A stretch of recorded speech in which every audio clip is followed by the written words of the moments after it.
Hey guys, welcome to my channel. My name is Tracy and I decided to make this video randomly in the middle of one of my frees today about how I got all 9s at GCSE. Here are some of my tips and tricks, and in this video I'll be talking about just general advice about just exams in general, maybe certain breakdown advice for each subject.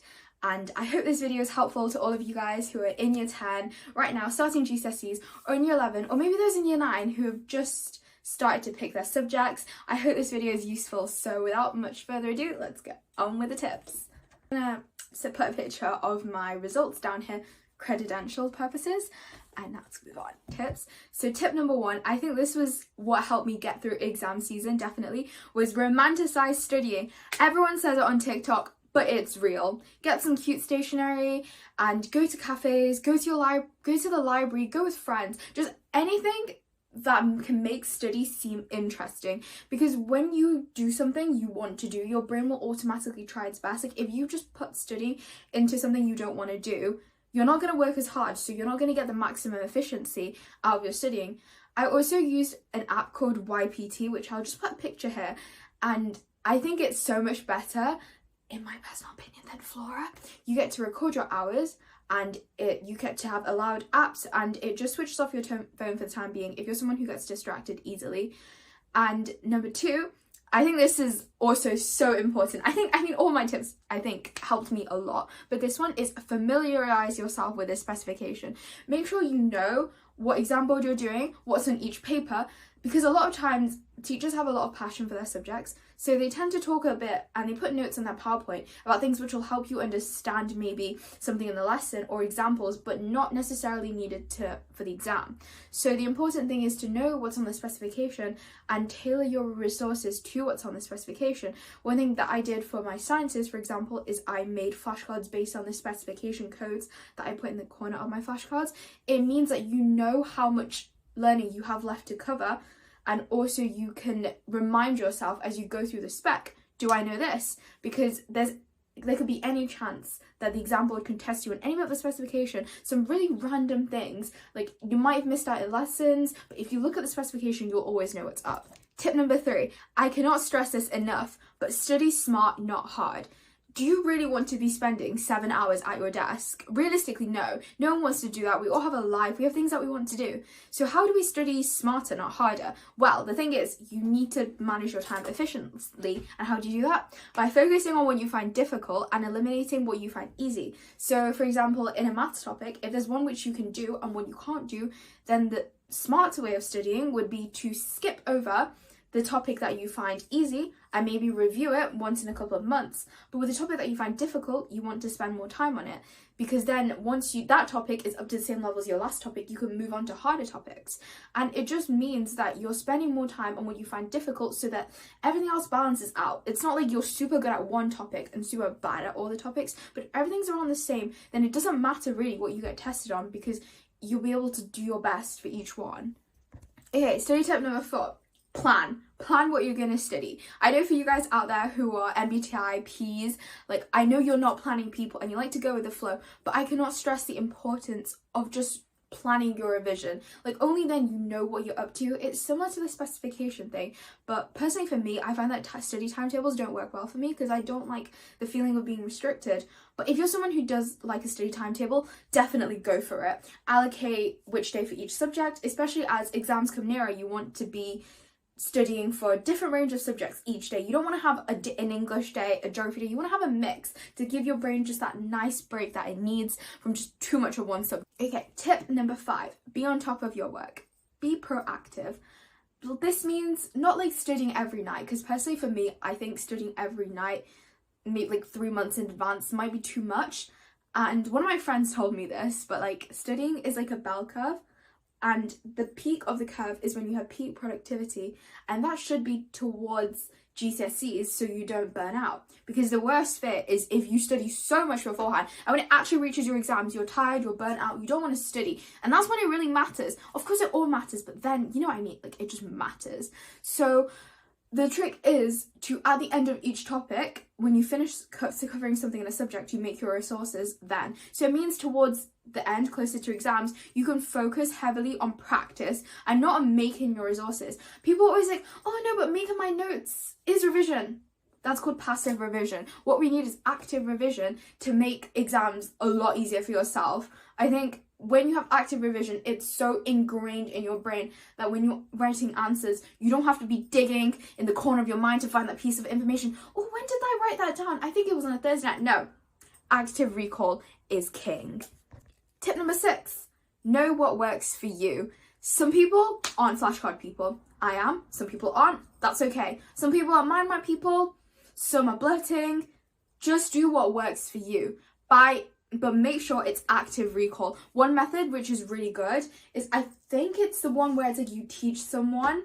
That means you know the topic well. I think that works quite well because it's also another form of active recall. It forces your brain to make connections and it means that you really remember. Because if you're just highlighting and reading your notes, realistically, if you go down, eat a meal, go on a walk, you're going to forget it. That's why we don't really remember what we ate last Tuesday.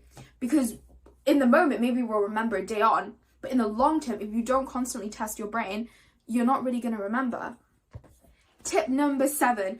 I feel like when I was in year 10 and I was watching these sort of videos, everyone said this. And now I have to say it again because it really is so important. Is mocks. Please revise for your mocks. Your mocks will give you a taster of what actual GCSEs are like. And from your mocks, you have so much learning time. You have months to decide which subjects are your strong ones, which ones are your weak ones, and how you allocate your time. Once again, study smarter, not harder.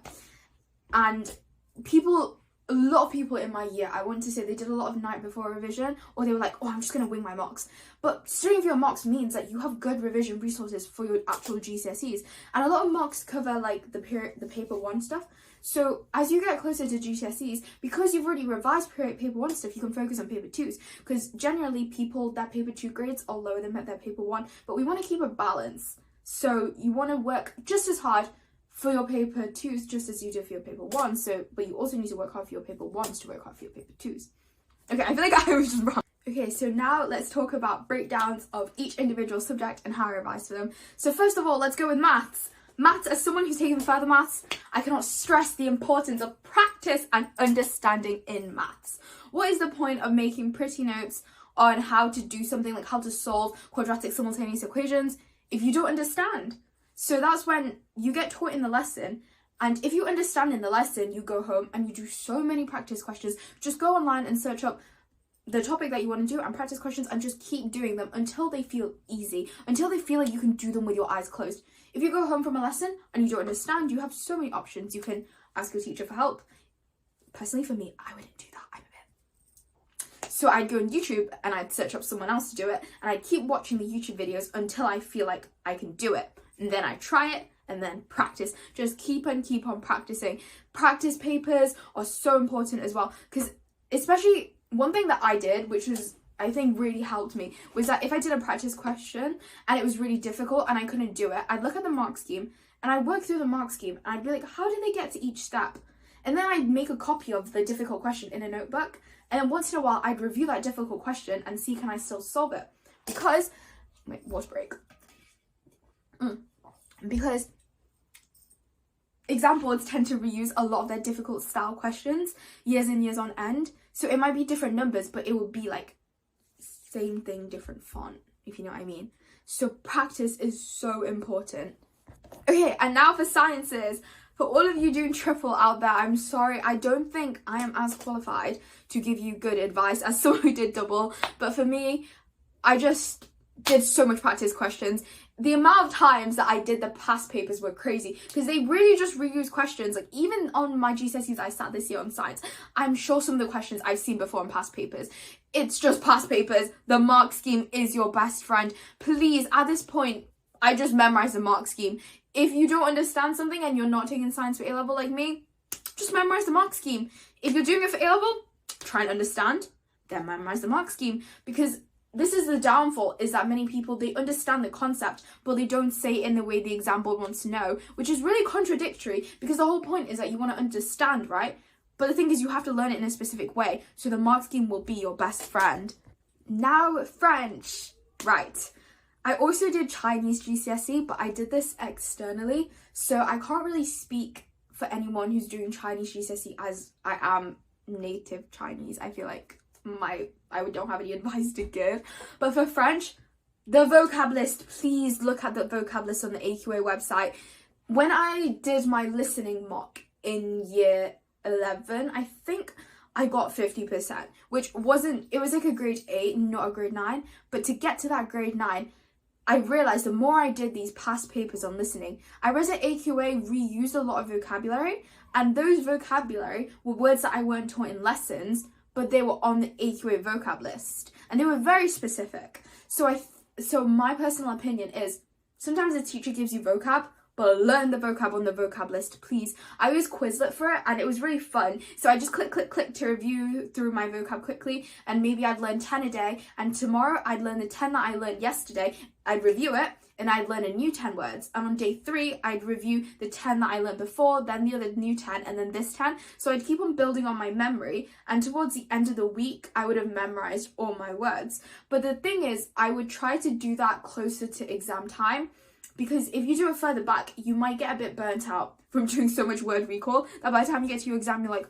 oh, I don't want to do anything. So I say do it a bit closer, but the vocab list will be your savior. And for speaking and writing, I think they were quite interlinked for us. So for our school made us memorize for each topic 10 speaking questions for each one, and they were related to what would be asked in the speaking, as well as similar to what could be asked in the writing. So in those speaking questions, I would use grade 9 structures, like some of the more difficult ones, and they allowed me, as I was memorizing them, when I was in my writing, I could put them in, and in my speaking, I could say them. So they kind of go hand in hand. Okay, now for the Englishes. So let's talk about English lang first.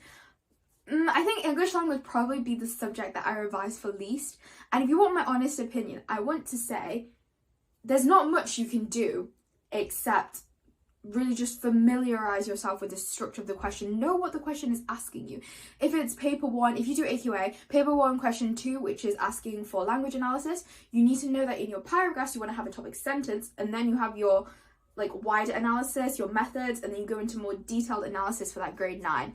You just have to know how to write each question. Sometimes it's the quality of what you say matters, but also the way you say it matters a lot as well. And for question 5s on both papers, if you do AQA, is creative writing, fictional and non-fictional. Just read. Reading just helps you formulate your sentences so well. We all have good ideas, but the thing is, in that moment in the exam, can we formulate it well? I think that's when reading helps. Okay, and now for English literature. I think I have the right to say this as someone who got a 6 in my year 10 mock and got a 9 in my GCSE. But the importance of structure is so important. Please, for your essays, whatever you do, I did Macbeth, Jekyll and Hyde, Power and Conflict poetry, and then for my, what did I do? Macbeth, Jekyll and Hyde, Power and Conflict, I did Inspector Calls. So you need to know how to write your essay. The essays are 30 marks. You must have a thesis, and then you have your paragraphs, and at the top of your paragraphs you have topic sentences, and then you go into your analysis. And don't forget the objectives. Know your AOs well. Your AO1s, your AO2s, and AO3, which is context. Context is worth 5 marks, I think. So don't focus too much on it, but you need context. Context which is weaved through. I remember my teacher said that is better than you just blotting something in at the bottom. Don't write something if it doesn't have a purpose, and write with intent. Don't waffle. You don't want to make your examiner bored. You want to get to your points, and you want to be perceptive, and you want to be clear, and don't waste your time memorizing that many quotes. My trick, what I did was I did essay plans, because I'm someone who doesn't like practicing writing essays. I think it's quite too much. So I would look at a question, and it'd be a theme question, for example, ambition and Macbeth, and I would think to myself, what would be my thesis? What would be my topic sentences, and which quotes would I use? And I do that repeatedly for different themes, different characters, and then towards the end, you can see where some quotes you've reused, and because you've been writing them and thinking of them so many times, they almost automatically get ingrained into your mind. And also for poetry, focus on the poems which have more prevalent themes, like ones that overlap more and you can reuse, because realistically no one's going to be memorizing 15 poems. Let me check. So the poems that I memorized were, well, not really memorized, but I focused on the Prelude, Charge of the Light Brigade, Exposure, Storm on Island, Poppies, and Kamikaze. I think I got quite lucky because Kamikaze came up in 2024 as a named poem, and I think I compared it with Poppies, but I'm not so sure yet. But yes. Okay, and now on to my extras. I'm gonna make this quick because not everyone takes these, but if you do, I hope this comes of help. I did computer science, business studies, and geography were my extra subjects. So for business, case studies and past papers. The importance of case studies. I did AQA for business, and we had this textbook. I don't remember who made it, but my teacher made us do every single case study in the textbook. And during those lessons, I was like, oh, I want to go home. I cannot look at another case study. But it's actually so important. Just knowing the technique to write your 6 markers, to write your 9 markers, to write your 12s comes from practice. And it also comes from practice, as practice helps you get good timing. Because the exam, even though it's 1 hour 45, it's 90 marks. And you're doing so many questions and you're writing a lot. And there's a 12 marker at the end, and there's loads of 9 markers before it. And there's so many 6 markers and 4 markers. And the worst thing that I would be afraid of is running out of steam. Because I had my business exam in the afternoon. I think I had something before it, but I was so drained. And I physically was out of steam. But I just knew from all of my practice that I could write it. You just have to practice and get your timing well. Because the worst fear is that you don't get to finish a question, because it's not multiple choice towards the end, so you don't even get the chance to guess. You want to make the most out of your time. Then computing. I did OCR computer science, and I used flashcards to memorize the theory, and Python, the programming. We did Python in my school, and in school we did a lot of programming projects. We would do little games, and that really helped my Python. And some of the things which I was more confused about, I reviewed regularly. I was very confused about networks, the topic networks and layers tripped me up completely. I really didn't know what was going on. So in the end, I just gave up and decided to memorize the mark scheme. This isn't the most foolproof method, but if you're desperate and you're running out of time, it's really just a way to go. Then geography, good old geography. I love geography, but I'm not taking a bigger level. But for geography, case studies. If you know your case study figures when you're doing your 8 markers, I did FXLB, they're going to be so good. Memorize your facts, memorize your processes, and personally, I'm more of a human geography person, so I was a bit biased, and I really didn't enjoy learning the physical geography bit, but I drew little diagrams, how Oxbow Lakes formed, all the types of weathering, and the diagrams made it fun, and I had them on the back of flashcards, and I constantly reviewed my flashcards. Bulleting also really helps with geography, I think, because there's so much information that you almost don't know where to put it, and I think if you just make notes, for subjects like geography, because there's so much of it, you really don't know when to start and when to stop, but with flashcards, it keeps it concise. Okay, so that concludes the end of all of my tips for how I got all 9s at GCSE. But I hope you guys enjoyed the video and you actually learned something from it, and I didn't ramble on for too long. This is my first time filming a YouTube video, so I'm a bit nervous, but I hope that this came of good help to you guys, and good luck for all of you guys, whether it's mocks for you guys in year 11 coming up at the end of this year, I think, or those in year 10. I hope GCSEs are fun, and don't forget, just do what you love, because if you love it, you're gonna do well at it, because there's a direct proportion correlation kind of thing. But I might film some 6th form vlogs, so please subscribe and stay tuned for some new videos. But thank you for watching. Bye guys.